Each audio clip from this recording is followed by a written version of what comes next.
Remuneration of a foreign employee. कभी कभी क्या हो सकता है कि एक फॉरेन कंपनी इंडिया में कुछ काम कर रही है।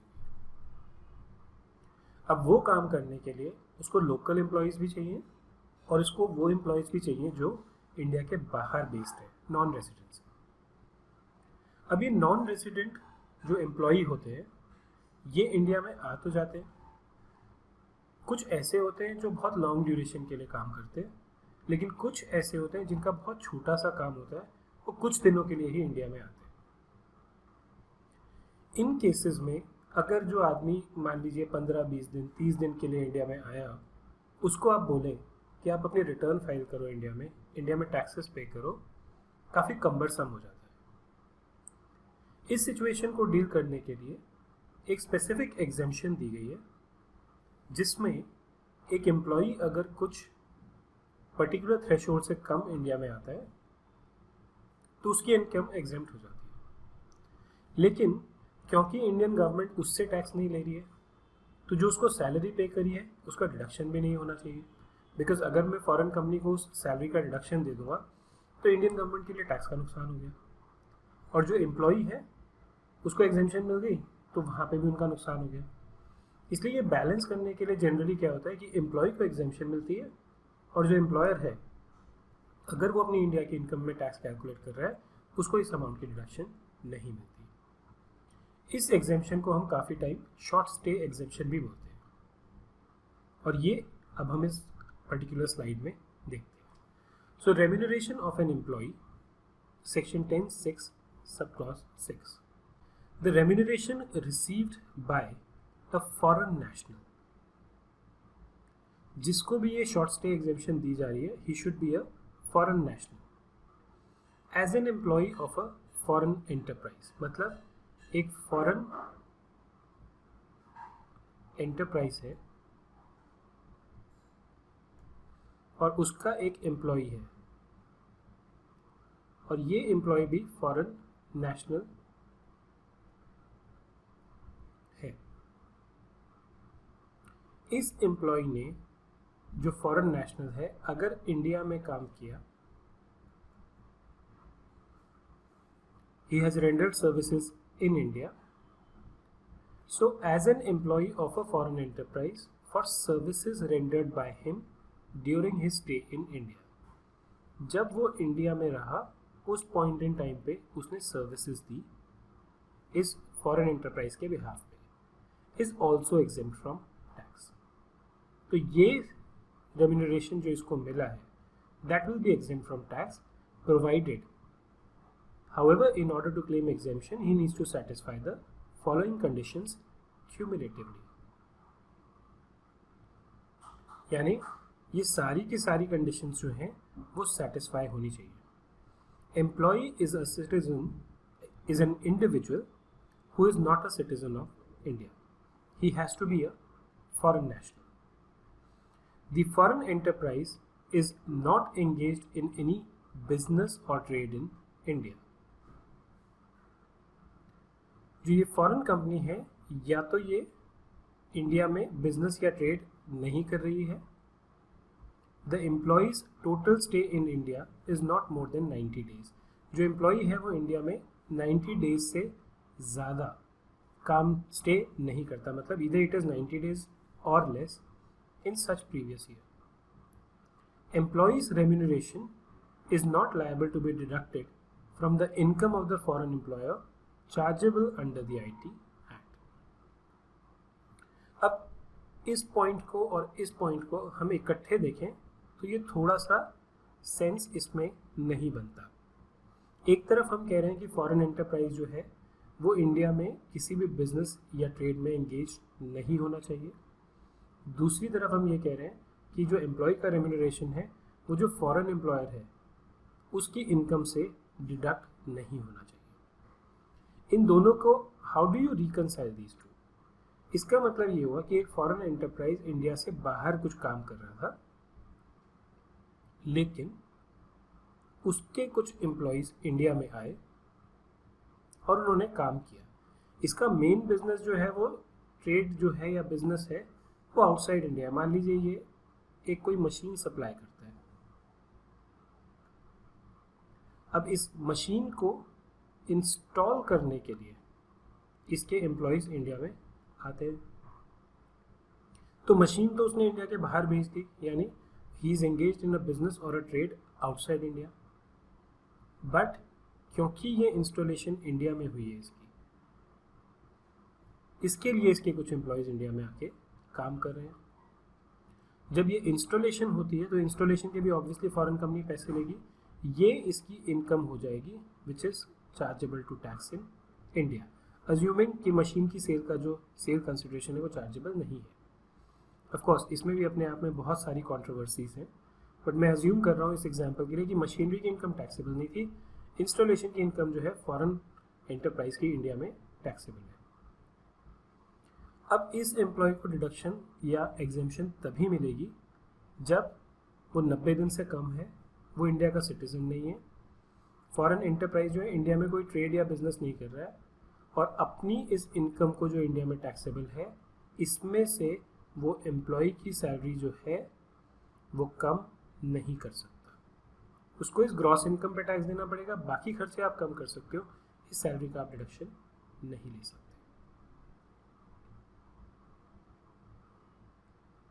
तो क्या क्या कंडीशन है? Employ is an individual who is not a citizen of India, foreign enterprise is not engaged in any business और trade in India, employees stay in India is 90 days or less in such previous year, employees remuneration is not liable to be deducted from the income of the employer chargeable under the ITR. Let's look at one example. Mr. Haria is a citizen of India but resident of UK since the year 2010. He was appointed as in India as an employee of a UK enterprise. एक UK की company थी, उसने हरिया को India में appoint कर दिया। Such UK enterprise is not engaged in any business in India, ये condition satisfy हो गई। During financial year 16-17 Hariya earned a remuneration of 20 lakh for his India related assignment. His stay in India in aggregate was less than 85 days, यानी ये वाली conditions भी satisfy हो गई कि वो 90 दिन से कम होना चाहिए, उसकी कंपनी इंडिया में एंगेज भी नहीं है किसी बिजनेस और ट्रेड में। Further, such UK enterprise has not claimed any deduction of such remuneration in computing its income under the IT Act of India. ये वाली कंडीशन भी सेटिस्फाई होगी, डिडक्शन भी क्लेम नहीं किया। Whether remuneration of Haria is exempt from tax in India. तो आपका क्या आंसर होगा? अगर आप कहते हैं कि इसको एग्जेम्पशन मिलेगी तो आप गलत हैं। क्यों? क्योंकि ये पर्सन जो है ये इंडिया का सिटीजन है, बाकी सारी कंडीशन सेटिस्फाई होगी, लेकिन सिर्फ इस वजह से कि ये इंडिया का सिटीजन है उसे ये एग्जेम्पशन नहीं मिलेगी। सिंस हरिया is a citizen of India he can not claim exemption under this section even if he satisfies the other 3 conditions of exemption. चलिए कुछ वेरिएशंस के साथ इस क्वेश्चन को देखते हैं। Examine the claim of exemption under section 1066 in the following scenarios.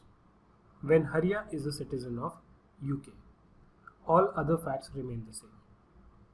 बाकी सारी कंडीशन हमारी तीनों सेटिस्फाइड थी, सिर्फ सिटीजनशिप का प्रॉब्लम था। अगर यहाँ भी प्रॉब्लम नहीं है तो ऑब्वियसली एग्जेम्पशन मिल जाएगी। When Haria is a resident of UK and stays in India for 120 days during financial year 16-17. अगर आप greater than 90 days, more than 90 days India में रहते हैं तो ये एग्जेम्पशन अवेलेबल नहीं होती, क्योंकि ये exemption bye it's very nature is for short stay in India. तो इस पर्टिकुलर सेक्शन में एग्जेम्पशन नहीं मिलेगी, not exempt. When Haria is a resident of UK and the remuneration paid to him is borne by PE of foreign enterprises in India. Bond का मतलब होता है, एक one of the meaning of bond is कि ये deductible है या deduction claim करिए। एक कंडीशन ये थी कि आप यूके के रेजिडेंट हो गए, बाकी 2 कंडीशन भी सेटिस्फाई हो गई, बट इंडिया की इनकम कैलकुलेट करने के लिए आप इसकी डिडक्शन क्लेम नहीं कर सकते। Assuming this bond is equal to deduction, वो कंडीशन मीट नहीं होगी, इसलिए it will not be exempt.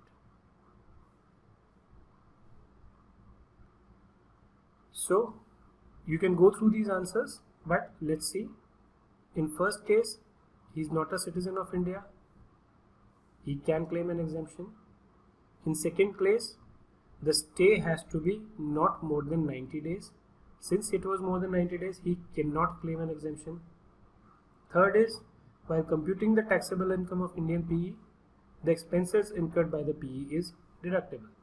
अगर एक फॉरेन कंपनी की इंडिया में PE हो जाती है तो जो खर्चा उन्होंने किया है इस इंडिया रिलेटेड बिजनेस के लिए वो डिडक्टेबल होता है.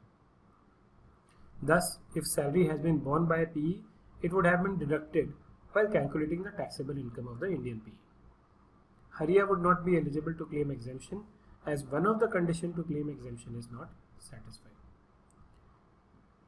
अब कभी कभी from a practical stand point ये हमें देखना पड़ता है कि अगर मेरी फॉरेन कंपनी है, उसकी पीई है इंडिया में, अगर ये एक्सपेंस क्लेम करती है तो इसको 40% टैक्स बच जाता है. लेकिन क्लेम करने से क्या नुकसान होगा? एम्प्लॉय को टैक्स देना पड़ेगा, और वो टैक्स कितना होगा? 30%, क्योंकि इंडिविजुअल का टैक्स लेती है. तो कभी कभी it is better that you claim the tax rather than claiming the exemption for the employee. But बहुत सारी कंपनीज क्या करती है, वो कहती हैं कि खासकर वहाँ जहाँ पे ये शॉर्ट स्टे वाले एम्प्लॉयज़ जो हैं बहुत ज़्यादा आते हैं, जैसे खासकर ऑयल ड्रिलिंग कंपनीज हैं. They have hundreds of expatriates who come and work on the oil rigs. वो कहते हैं कि ये 10% टैक्स बचाने के लिए हम लोग जितना भी एडमिनिस्ट्रेटिव हैसल है या एम्प्लॉय की रिटर्न फाइलिंग है, उनका पैन नंबर लेना है, उनका असेसमेंट है, वो सब चक्कर में हम नहीं पड़ना चाहते. हम लोग ये 10% टैक्स फालतू दे देंगे. Next is remuneration of a foreign citizen as a crew on a foreign ship. Now कभी क्या होता है कि if you see, I know this doesn't look like to be a big ship, but let's assume this is a ship. Sometimes what can happen is कि एक foreign company जिसकी एक ship है, फॉरेन शिप है, वो travel करती है from country to country. Suppose वो फॉरेन शिप इंडिया में कुछ गुड्स डिलीवर करने के लिए आती है. अब उस फॉरेन शिप पे हो सकता है कुछ लोग इंडिया के हों, बट चांसेस ये हैं कि मेजॉरिटी लोग उस कंट्री के होंगे जहाँ की वो शिप है, या और कंट्रीज के होंगे. राइट. अब मान लो ये फॉरेन शिप जो है इंडिया में टेरिटोरियल वाटर्स में आके खड़ी हो गई. जो वो मेंबर है, जो क्रू है उस शिप पे, जितने टाइम ये शिप इंडिया के टेरिटोरियल वाटर्स में या इंडिया की बाउंड्रीज में रही है, वो वहाँ पे काम कर रहे हैं और उनको उस पीरियड के लिए सैलरी मिल रही है. क्वेश्चन ये है कि अगर कोई फॉरेन सिटीजन एक फॉरेन शिप के ऊपर रहता है और वो शिप इंडिया में है, उस पीरियड की जो उसको सैलरी मिलती है, क्या उस पर उसको टैक्स देना पड़ेगा? ये हम इस स्लाइड में डिस्कस करेंगे. Remuneration of a foreign citizen. Please note the word foreign citizen. अगर ये इंडियन सिटीजन है जो एक फॉरेन शिप पे है, उसके लिए ये एग्जेम्पशन नहीं है. He has to be a foreign citizen. तो चलिए मान लेते हैं कि एक फॉरेन सिटीजन है. As a member of ship's crew, ship पे जो क्रू काम कर रहा है, शिप पे ऐसे घूमने फिरने के लिए अगर आप हो तो नहीं, आप अगर शिप के क्रू हो तो in connection with employment on a foreign ship shall be exempt from tax. Foreign citizen, foreign ship का क्रू मेंबर, इसकी जो भी रेम्यूनरेशन है वो एग्जेम्प्ट होगी if his total stay in India is not more than 90 days during the previous year. अगर ये ship India में सिर्फ 20-25 दिन के लिए आई, 50 दिन के लिए आई, 70 दिन के लिए आई, और वो उन दिनों में वहाँ काम करता रहा, उसके लिए उसको रेम्यूनरेशन मिला है, वो एग्जेम्प्ट होगा. बट हाँ, अगर 90 डेज से ज़्यादा है, विच मीन्स 91 है, या उसके ऊपर 365 तक कहीं पे भी जा सकते हैं, तब ये एग्जेम्पशन उसको नहीं मिलेगी। Remuneration of foreign government employee for specified training. Now कभी कभी क्या होता है कि एक फॉरेन गवर्नमेंट अपने एम्प्लॉयज़ को इंडिया में भेज सकती है किसी पर्टिकुलर केस की ट्रेनिंग के लिए। अब जब वो बंदा इंडिया आया तो फॉरेन गवर्नमेंट उसको सैलरी तो दे ही रही है। सैलरी का हमने सेक्शन 9 में पढ़ा, it is deemed to accrue or arise where the salary there the services are rendered. अब इस पीरियड में जब वो इंडिया में है ट्रेनिंग में, तो उसकी सर्विसेज एक तरह से रेंडर कहाँ हो रही है? इंडिया में। तो क्या इंडिया उसको टैक्स करेगा? उस चीज़ को अवॉइड करने के लिए ये प्रोविज़न है कि अगर एक फॉरेन गवर्नमेंट का एम्प्लॉय किसी स्पेसिफाइड ट्रेनिंग के लिए इंडिया में आता है, उस पीरियड में जो उसको फॉरेन गवर्नमेंट सैलरी दे रही है वो इंडिया में टैक्सेबल नहीं होगी। लेकिन कब नहीं होगी? जब ये सारी कंडीशंस सेटिस्फाई हो जाएंगी। अब ये कंडीशंस कौन कौन सी हैं? चलिए एक एक करके देखते हैं। Any remuneration received by employee of government of a foreign state during his stay in India shall be exempt from tax if the following conditions are satisfied cumulatively। जिस दौरान वो इंडिया में रहा उसको जो सैलरी मिली है from government of foreign state वो exempt है, provided the remuneration should be received in connection with training in any establishment और ऑफिस और in any undertaking owned by. मतलब जहाँ पे ट्रेनिंग हो रही है वो कौन सी एस्टैब्लिशमेंट है? वो establishment which is owned by the government of India, any company owned by the central government और द स्टेट गवर्नमेंट या कोई कंपनी जो गवर्नमेंट ओन करती है। अब फर्स्ट वाले में गवर्नमेंट जो है खाली गवर्नमेंट ऑफ इंडिया है, सेकंड में सेंट्रल गवर्नमेंट और स्टेट गवर्नमेंट दोनों है। Any company which is a subsidiary of a company owned by central और स्टेट गवर्नमेंट। अब एक तो ये कंपनी थी जो गवर्नमेंट ओन कर रही थी, अगर इसकी कोई सब्सिडियरी है, इसमें भी ट्रेनिंग होती है तो भी एग्जेम्प्ट है। अ स्टैट्यूटरी कॉर्पोरेशन और a society registered under societies registration act 1860 और under any law and Holi finance by the central government. तो सोसाइटी सिर्फ वही सोसाइटी होंगी जो कंप्लीटली होली फाइनेंस्ड है सेंट्रल गवर्नमेंट या स्टेट गवर्नमेंट के द्वारा। सो पहली कंडीशन तो ये हो गई कि जहाँ आप ट्रेनिंग करने आ रहे हो वो गवर्नमेंट बेस्ड ऑर्गेनाइजेशन है, हो सकता है सेंट्रल गवर्नमेंट की ओन हो या फिर कोई कंपनी हो जिसे सेंट्रल या स्टेट गवर्नमेंट ओन करती है, या उस कंपनी की सब्सिडियरी हो, या कोई स्टैट्यूटरी कॉर्पोरेशन हो, या फिर कोई सोसाइटी हो जो कंपनी सोसाइटीज़ एक्ट में रजिस्टर्ड है, लेकिन सिर्फ वही सोसाइटी जो कंप्लीटली होली गवर्नमेंट द्वारा फाइनेंस्ड है। Employees N individual who is not a citizen of India. जो भी ये ट्रेनिंग लेने के लिए आया है person, he should not be a citizen of India. Tax paid on royalty or fee for technical services derived by foreign companies. अब before we actually go and discuss कि ये provision क्या है, मैं आपको एक छोटी सी चीज़ बताता हूँ।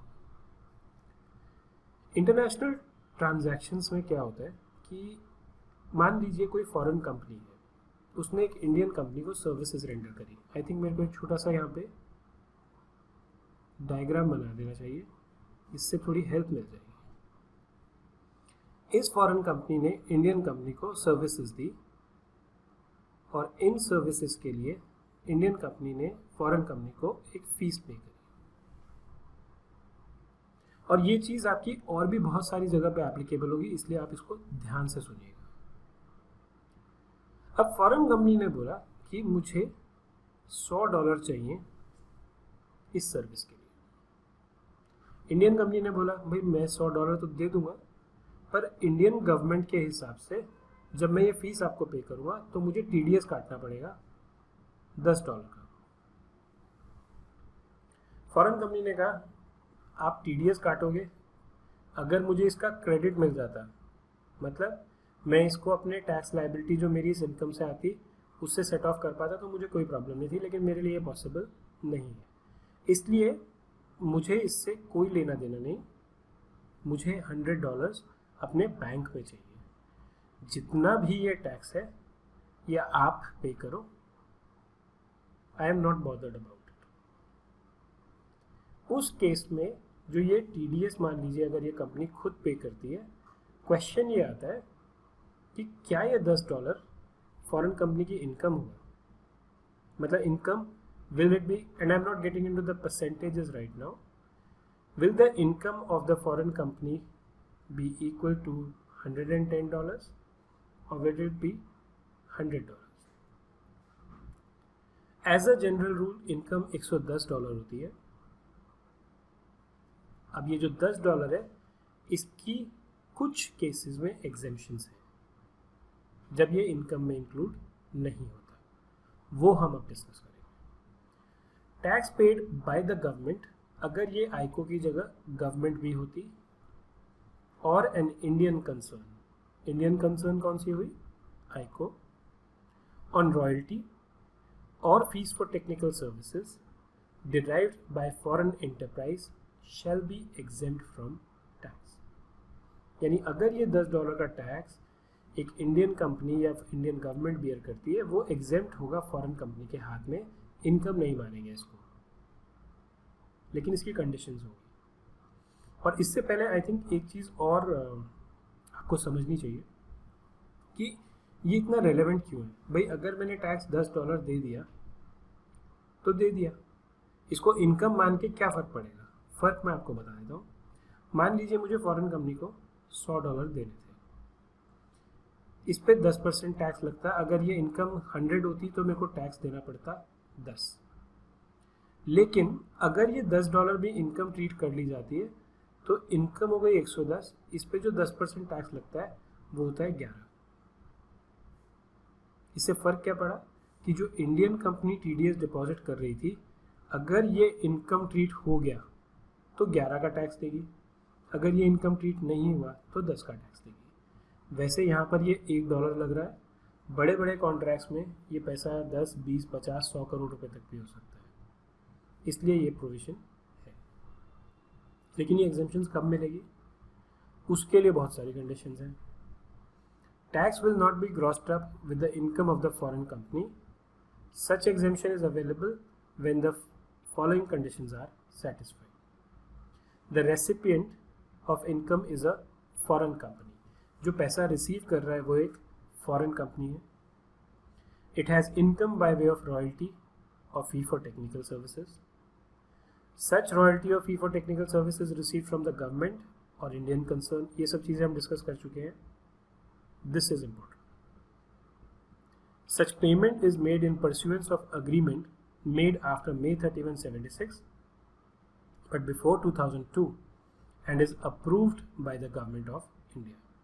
यानी ये प्रोविजन बेसिकली जो पे होता था इस ड्यूरेशन में उसके लिए रेलेवेंट था।